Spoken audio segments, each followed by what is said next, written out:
Drone shot sweeps over New York City as ad executive Joe Nixon drives to work, running late while an Adweek profile calls him the man behind the magic.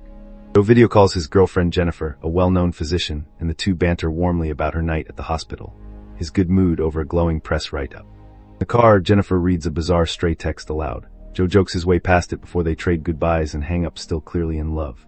Joe arrives at his ad agency to cheers from coworkers. Assume he is about to be named Chief Creative Officer, including his eager young colleague Bari. Bari shows Joe a strangers group chat he was randomly added to. 5 guys are announcing a Miami bachelor party for their friend Mason and roasting a member named Hunter. Amused, Joe hijacks the chat himself, teases the broke group about their budget, sends them $200 for their first round of drinks as a joke. Strangers are charmed by the surprise cash and start inviting Joe to Miami for real, right as Bari reminds him his big pitch presentation is starting. Joe pitches a slick Gen Z targeted ad concept to the room. The young staff react with cringing silence instead of the excitement he was hoping for. Agency head Terry pulls Joe aside and says his last few campaigns, including a widely mocked Fanta ad, have completely missed with younger audiences. Terry warns that if Joe cannot land the unlimited vodka account, the board wants to replace him as Chief Creative Officer with a younger up-and-comer named Daniel. Desperate, Joe begs for one more shot. Terry agrees to give him exactly 72 hours to bring in the unlimited deal or lose his job entirely. At the bar afterward, Bari suggests Joe use his new access to the group chat. He could study real Gen Z partying habits firsthand for the pit. Joe fishes for a real invite to the Miami bachelor party by offering to cover the entire trip. The group instantly says yes once money is on the table. At home, Jennifer notices Joe packing a bag and kneeling by his suitcase. For a moment, she thinks he's about to propose marriage. Joe explains he's actually flying to Miami to crash a stranger's bachelor party for work. Jennifer's excitement collapses into stunned disbelief. Hurt and humiliated, Jennifer tells Joe she hopes he enjoys the trip, storms toward the door as their relationship fractures right before he leaves. Joe leaves for the airport anyway as the door slams behind him, choosing the pitch over patching things up with Jennifer in the moment. Joe lands in Miami and calls Jennifer's voicemail, admitting he feels weird about how they left things, telling her he loves her before hanging up. At the lavish rental mansion, Joe meets the bachelor party crew in person for the first time: best man Nick, groom Mason, heartbroken Hunter, and goofy freshman, who all joke about his age. Struck by the mansion's size, the group runs through the property celebrating their lavish rental like kids, lays out a night of partying and bad decisions. At night, Joe hands out expensive liquor as a peace offering. The guys needle him for buying so much before grudgingly admitting they appreciate it. Seen by the group, the mansion's real owner Jay's. His security team watch hidden footage of a renter snooping in a locked closet, foreshadowing trouble. At the liquor store, Joe grills Hunter about drug habits, swaps cheating ex stories with the group while stocking up for the party bus. On the party bus, the group launches into an aggressive drinking game, chugging shots and daring each other to keep pace with Joe's competitive energy. Later, the group holds a mock emotional check-in before heading out, and freshman earnestly declares that he simply feels Miami. Buying more clothes on the strip that night, Joe spots what he thinks is a police officer, panics near a cash machine, sparking a chaotic misunderstanding. The officer accuses Joe of soliciting the younger men. Chaos erupts. Freshman yells for a distraction he calls a loop-de-loop as everyone scatters and Joe is chased down a dark street. Back at the mansion, a shaken Joe reviews footage on a laptop, realizing the chaotic night has produced surprisingly authentic content for his pit. Ari secretly slips the hidden camera glasses and necklace into Joe's bag over the phone, coaching him to keep filming the group without their knowledge. Joe apologizes for the police scare and, determined to make it up to everyone, promises to charter a yacht for the rest of the group's stay. Wearing a bright robe, Joe tells freshmen about the yacht plan. The group's mood instantly brightens at the idea of a boat party. Walking the marina in loud vacation shirts, the group flirts with women on the docks, searching for the yacht Joe promised to book. Yacht booking falls through, so Joe smooth talks a bouncer using a fake name. He sneaks the whole group aboard someone else's party yacht instead. Once aboard, the group toasts to Mason's wedding, while Hunter sulks about his recent breakup. A waiter arrives with a bottle of unlimited vodka for another round. As the toasts continue, Mason quietly pulls Joe aside and admits marrying his fiancée feels like an enormous, life-altering step. Joe reassures him that cold feet are completely normal. Wandering the yacht in search of food, Joe is pulled into a locked room by armed crew, accuse him of secretly being an undercover police officer. Yacht owner Jays demands Joe do cocaine to prove he isn't a cop. A terrified Joe reluctantly agrees rather than risk getting hurt. Drug hits Joe hard and Jay's crew watch in amazement. He transforms in front of them into a swaggering, thickly accented alter ego. Fully consumed by his new persona, Joe declares himself Ricardo Montana and picks a loud, escalating fight with a rival tough guy at the party. Brawl spirals into slapstick chaos as Ricardo trades blows, slams his rival through furniture while the horrified guys watch it unfold. Fight spills outside and Ricardo leads a frantic escape on horseback through the streets, A cheering crowd hails him as King of Miami. Cocaine finally wears off, leaving a disoriented Joe unaware that he accidentally stole crates of cocaine hidden aboard the yacht. Back at the mansion, Nick pulls Joe aside and awkwardly asks him to sit out that night's plans, worried the older outsider is edging him out of Mason's life.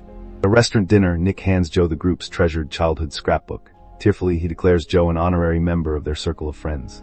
At night, dressed to impress, the crew heads to a nightclub. Joe coaches an awkward Hunter on how to approach women on the dance floor. The group meets a bachelorette party led by a woman named Scarlett, who pairs off with a nervous Hunter as introductions turn flirtatious fast. Women invite the whole group to another club in their stretch limo. After a quick vote, the guys eagerly agree to tag along. Jennifer calls Joe just as a woman's voice rings out in the background. His fumbling excuses only make her more suspicious before she coldly hangs up on him. Mason comforts a rattled Joe in the limo, running him through a viral online quiz about commitment that convinces Joe he truly does love Jennifer. Squeezed into the crowded pink limo, everyone celebrates with the women. The party atmosphere shifts into high gear for the night ahead.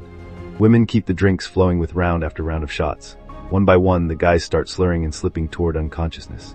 Group wakes up at sunrise stranded on an unfamiliar beach, robbed of their phones, wallets and the group's cherished memory scrapbook, and argues over what to do next. Wandering the tiny island, the guys spot a fishing boat offshore and flag it down.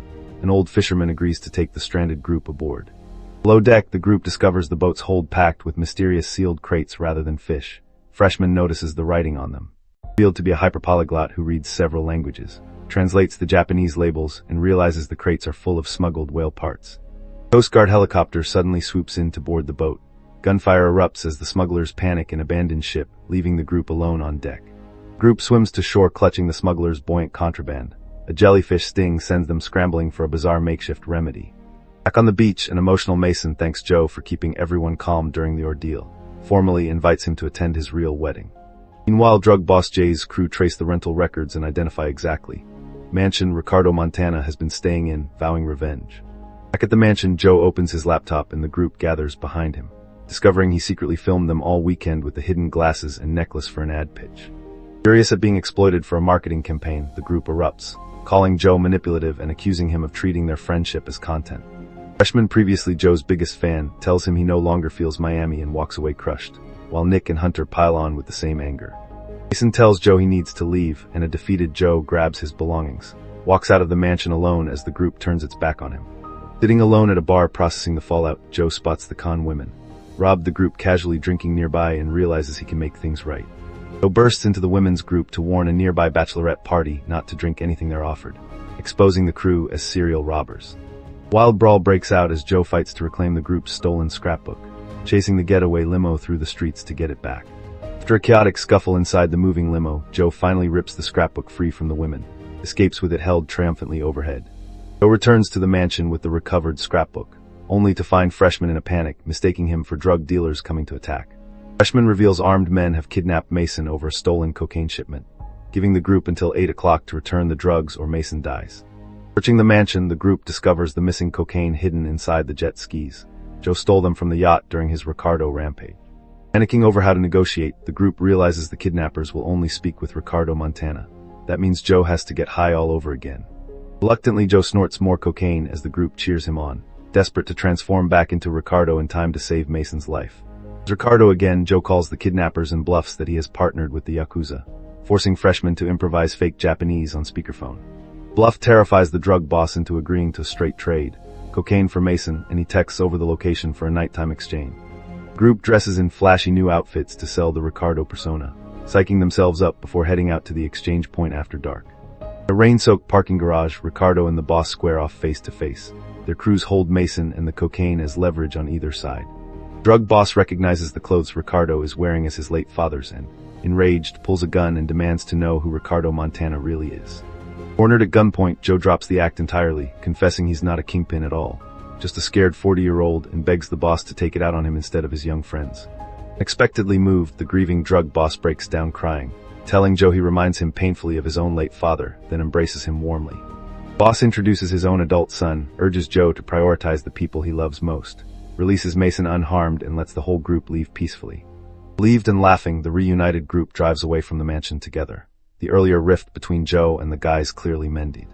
Days later, back in New York, an exhausted Joe naps on the flight home while Barry, still riding high on the pitch's success, works the office. Jennifer waits in a park near their apartment, and Joe rushes to find her, determined to make things right after everything that happened in Miami. Joe tells Jennifer the whole wild weekend made him realize she matters more than any promotion, that he's ready to leave the agency and start his own company to be closer to her. Jennifer accepts, and the two reconcile with a heartfelt kiss, their relationship stronger than it was before Joe ever left for Miami. Weeks later, the whole group reunites in Miami for Mason's actual wedding, with Joe now fully embraced as a true member of their friend's circle. At the reception, an overeager Barry shows up trying to pitch an expanded ad campaign. Joe firmly shuts him down to enjoy the celebration with Jennifer. The group closes out the wedding with one last emotional check-in, joking and celebrating together as true friends who came through it all intact.